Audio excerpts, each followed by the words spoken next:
School guys. I love you old school guys with the dictaphones instead of the... I just imagine you at home with your typewriting on. Yeah. Afternoon, guys. We'll start with the broadcast section with no embargo, followed by an embargoed section for 10:30 p.m. tonight. No live tweeting during the broadcast section, please, and use the microphone provided. Jeremy. Hi, Ange. Nice to see you. You ruled out Ben Davies for this match. The other injured players, any of them available? No, it'll be the same as the weekend in terms of squad-wise. Everyone got through the weekend well, no issues from it. We could obviously protect a few guys in that. Pedro and Matters didn't start, so everyone's good. With the injured guys, nothing's really changed. They're still progressing, training sort of on and off with us, and hopefully over the next 7-10 days, reintroduction. Pep's just said that Haaland may play. He's not sure yet. If he does play, will Gray and Danso take care of him, do you think? Oh, it's a great challenge for them. Delap was a handful last game, and Erling's, he's the premier striker it's still, I think, in world football when he's up and running. So, great challenge, but obviously, whether he plays or not, it'll still be a great test for all our group. But you're going in 3 straight Premier League wins. You've beaten City twice this season. And memories, of course, of the 4-0 thrashing at the Etihad. How confident are you about this one? Yeah, look, you're confident. You're always... looking forward to the challenge. Man City are an outstanding football club, great manager, still got great footballers, and still play really, challenging football to any opponent. So, but we've enjoyed the games against them, whether that was this year or even last year. You're going to get a good football game. They're going to try and win. They're going to play expansive. We're going to try and do the same, and it's going to be a good test for us. Just finally, we hear you're talking to Rodrigo about a new contract. Bentancur's got, I think, to the end of next season. How good has he been, and how confident are you that he'll extend? Yeah, Rodri's been great. In terms of his contract situation, again, that's handled by other people, and obviously we're, a lot of our kind of strategising is not just short term; it's about the longer term. Rodri, I think, especially sort of this latter period is really sort of getting back, I think, to the levels he wants to be. He obviously was coming off a long-term injury last year, and then came back, looked really good, then got another injury, and it's really disruptive. And then even this year, he got a bit off to a false start with obviously his long suspension. So, but you can see that he just needs regular game time, and he's getting up to speed. And really good guy as well around the group. He's experienced now, and from our perspective, in this run-in, it's going to be really important. Hi, Ange. After the 3 league wins in a row, has there been a significant change in mood around here? Have the players been lifted by those results? Yeah, everyone's dismissing that we lost 2 cup games in there as well, so it hasn't been exactly 3 in a row. So we understand that there was a disappointment in there, but look, I think the last couple of games in particular has certainly given us encouragement in terms of just being able to re-energise the group, whether that's the guys who worked really hard through that period where obviously we were really challenged, or the guys coming back in. There's just a real good energy around it, because I think the guys who kind of missed out all that, they've been really keen to contribute, and they're seeing the enthusiasm that Vicario and Brennan on the weekend, Mattis coming back in, Destiny, these guys have brought. It's helped the rest of the group. So I think we've benefited from that, the 2 weeks we've had of no midweek games. So all those things, and obviously then you get 2 wins, which makes people feel good, and it's something for us to build on. With those players returning, with those wins, is there an element of frustration as well, sort of what could have been had you had those players? Yeah, look, potentially, because I've always said that, I still feel like we're on the right path, and yet every other indicator you look at, when you're looking at a sort of sporting club in terms of results, doesn't really show that. But I've always felt that we're building a really good group of players who have a lot of growth and potentially could could really make an impact, but we just haven't been able to do that. But having said that, there's still plenty for us to play for this year, and still an opportunity for us to make a real impact. They do say things come in threes. Just how big an achievement would it be to beat Pep's Manchester City side 3 times in the same season? Yeah, some things come in 33s. I just felt like, look, like I said, it's always a challenge when you play City. They challenge you in ways other clubs don't in terms of their football. And I know that they're obviously, for them, they're going through a rough trot, but their football is still a real challenge to play against. But it's a great challenge. It's what you want. You want to measure yourself. Because like I said, they're going to come here and try and play and be dominant on the ball. We want to be dominant. And against Man City, you can't be. It's impossible to be sort of dominant in all facets of the game. They're going to have times in the game where they take control, and it's how we cope with that, how we deal with that. We've done that not too bad in the games we've played against them.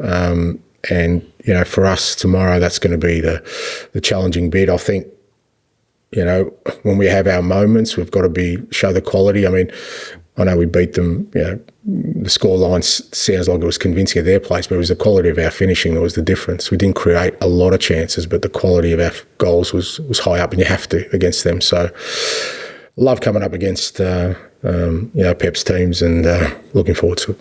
Thank you. Good luck. Thanks, Al. George, behind you, please. Angelo, since Guardiola's been in England, Tottenham have just sort of been a real bogey team. It's Liverpool and Spurs. These records are not great against. And I just wondered, what is it about you could potentially beat the Premier League champions 3 times in one season that this Tottenham team seem to thrive on playing Man City?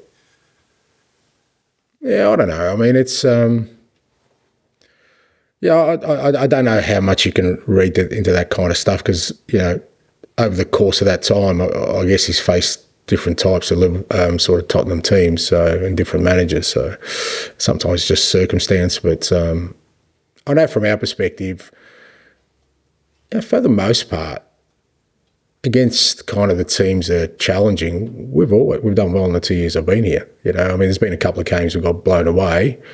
For the most part, our struggles have been against teams that aren't doing as well in the league rather than the teams that are doing well. And I think part of that is because, we're playing against teams who are also trying to sort of dominate the game, and that allows us to play our football. So, at the same time, you can't be dismissive of the quality they have. And, like I said, it looks like they're going through a really rough trot at the moment, but that's because of the unbelievable standards they've set over the last, since Pep's been there, to be honest, in terms, not just results, in terms of the football they play.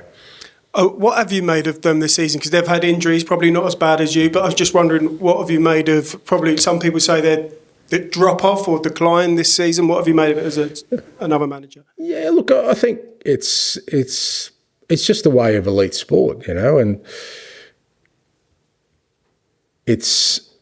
it just sheds light on how extraordinary they have been. They should, the fact that they did win 4 in a row and the consistency of that 4 in a row, of just the sheer numbers they accumulated in terms of points, in terms of goals, in terms of wins. It's just, competing in all. It's just an unbelievable and probably unprecedented standard that they set. And it's only natural that that's never going to continue forever. I mean, that's just not sustainable. But you know what? If they bounce back next year and win it, which I don't think anyone in this room could discount that that's possible, and you say they've won 5 out of 6, you'd be going, they're still pretty good. So more than pretty good. So it's sometimes these things happen. I think injuries, key injuries, and some things that go on against them sometimes just brings you back to the field, and that's elite sport. It's just fine margins. And I know you touched on him briefly in Friday's presser last week, but I just wanted to ask you again about Djed Spence. I mean, how he's just sort of broken into the team, and he's taken advantage of probably other players' injuries, not in a bad way, but he's just taken his opportunity. And I just wondered what you've made of him really this season. Yeah, as I said last week, he's been outstanding. He continues to be outstanding. The challenge for Djed is to keep going, not to be satisfied with what he's got now. And with the same hunger and attitude that he's taken his opportunity. As you said, that's all you can sort of provide is an opportunity. He needs now to make sure that he doesn't look back from that and keeps pushing on because he's got still so much, I think, growth in him and potential. He hasn't really been settled in his career apart from sort of, maybe the year was at Forest where he kind of really had some great form, but since then it's been stop-start for him. Or he's just got to ensure now that he's up and running, he keeps going. Thank you. Thanks, mate. Pass down to Ali, please. The world's slowest relay. Seriously. I just want to ask you about Timo Werner. Is he available at the moment, just hasn't been getting in what's a stronger matchday squad, or is he not quite there? No, he was only really available for the weekend, but because of the matchday squad and the kind of makeup of the squad, I left him out. Obviously, with Ben going out, we put Reggie on as an extra defender on the bench, but it was only Sunday's game he was actually available, but he's trained and he's available for tomorrow. And on Ben, I just want to ask you, at the weekend you said it was kind of managing his minutes. Yeah. Has something else happened? Or No, it's still the same. He's been carrying a little bit of a knock for a little while, and he's, to be fair to him, he's played through it. But I've said before that I think this is a real key period for us. I want as many players in the best possible condition for what's coming up. And, after this game, again, we've got a good 7-day break leading into then Europe League, which is those 4 games are going to be massive for us. And I don't see the need to push people at this stage when we've got others that, like I said, probably need the game time, like Destiny and Brennan Wilson, these guys who are coming back. So he hasn't re-injured or anything, but it's just, like I said, he's been carrying something that I just don't want to sort of push at the moment. Dane Scarlett, I just want to ask you about him. Looked like that assist at the weekend meant a lot to him, but obviously at a ground where he didn't have it was a tough line. Yeah. I think he's 3 games, he's got 1 goal, 2 assists. What have you seen his development since he's come back? Yeah, look, he's working hard, Dane. Like you said, he's had a couple of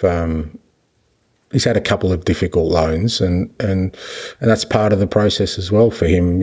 We're just talking about Djed, who had 3 difficult loans. So, some of it is just perseverance and keep working hard and waiting for your opportunity. And, he has done well for us. I said when he came back, he wasn't in the greatest physical condition, and he's working hard on that. And hopefully he gets more opportunities. As an offside, I've got to say, the assist is the most useless statistic in world football. Seriously, he could come off your backside, fall to somebody on the halfway line and he scores, and it's an assist. So it doesn't impress me. But Dane's assist on the weekend was a good one. There you go. Okay, we'll end the broadcast section there and move on to the embargoes.